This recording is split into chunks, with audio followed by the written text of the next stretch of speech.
So I'm here on my little studio, as you can see behind me. Basically, there's nothing here.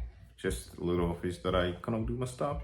So what I'm trying to say is, so if you're entering into tech or you're trying to go into tech, you're not sure where to go, good and the best way to start is there are a lot of courses, tons of courses to go by that you can actually tap into and get the basics from there.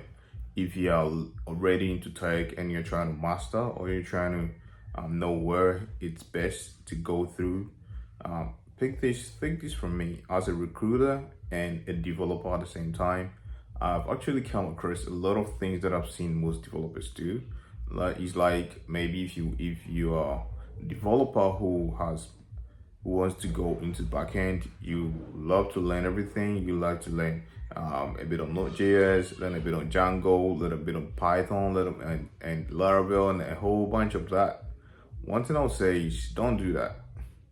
So pick up a specific spot that is best for you. Let's say you are the backend developer, pick up Node.js for instance, and take up all the various libs and all the various elements that are available on Node.js and build up your career on it.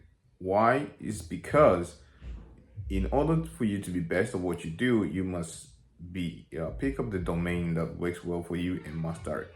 Because most times, if you're looking for senior developers, for senior backend developer or front end developer or full stack, we're not just looking at somebody who has basically knowledge about all the other backend frameworks. We're looking at somebody who understands his trade, who understands his field very well. Because where are you going to be getting six-figure roles or get huge rates or going to be paid well with more incentives is mostly has to do with the senior roles, senior developer roles, lead roles. Those are the roles that comes with six-figure amounts. All right. So I always tell applicants that you don't necessarily have to think about, okay, it looks like they are looking for all of these stuffs in the role, so I'm going to make sure that I present it all, or probably I have it all. You might have that knowledge, but your ability to explain more about your experience with Node.js, the kind of projects you've worked on Node.js, and how you can use it to solve multiple problems is very essential than just your experience with other backend tools that also matters. Of course, in most roles, you're going to see that there are a chunk of stuffs, but mostly you're going to see that there's a key underlined language or backend tool that you should actually know. So that is what they actually looking for. It would be nice to also have Django experience. It would be nice to have Laravel experience. It would be nice to have other backend tool experience, but your core language or your core tool should be what you're actually applying for that specific role. So let's say that we're looking for front-end developer, you're very good React. You don't necessarily should be very good with Angular or with Vue as well. You can, with React alone, be able to proceed on that role and be able to master that and get senior role in React front-end development. The same as if you go on full stack. So I always say that you should have that deep understanding in that field. If you're a senior developer, you might have gone through that phase where you needed to learn almost everything. Like some of the things that we started learning, like trying to learn everything, trying to get every hoops in there, and there is also no language that is actually filled out. So one thing about software engineers is mostly we think, PHP is dying, let me move on to JavaScript. Oh, there is Python, let me go on Python. Oh, how about the new Rust? How about this, that? We are always trying to hook onto what is new.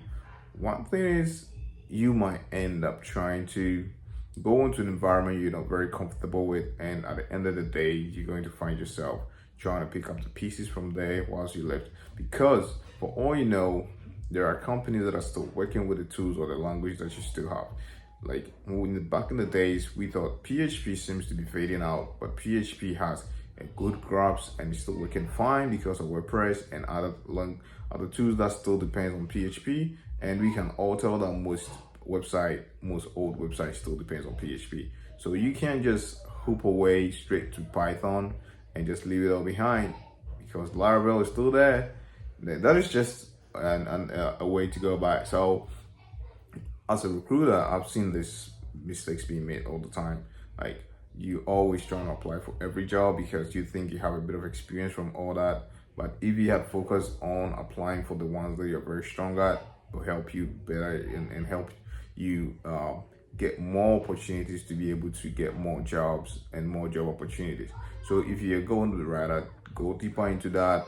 Maybe you might not have all jobs, but you can have that job that they could actually work. So I have a lot of clients that I help secure roles, but they kind of come up with applying for all the jobs. So they see this job that I posted, it like, hey, I got this job. I see you have this job. Can you help me get that? And I'm like, okay, but you actually applied for the previous job. Do you think this is suitable for you? Say, hey, I can do that. Now you have a lot, your resume appearing a lot of times in the ATS, and anytime we're looking for this particular job, your resume comes up. So when I see 2 or 3 times, I'm like, nah, I'm not actually sure which role you're actually looking for, but I can see that you have a bit of experience in here and in there. Then if you're lucky to come on the interview and you're not able to rate higher, you kind of fail to get the role, it's more like maybe that might not be your actual strength, but because that is what you presented, we put your CV as like being a Java developer. Meanwhile, you actually JavaScript developer. So that is one part that you actually would like to look into as you're trying to get into tech, trying to get into big growth. So catch you on the next video where we're going to go through other stuff.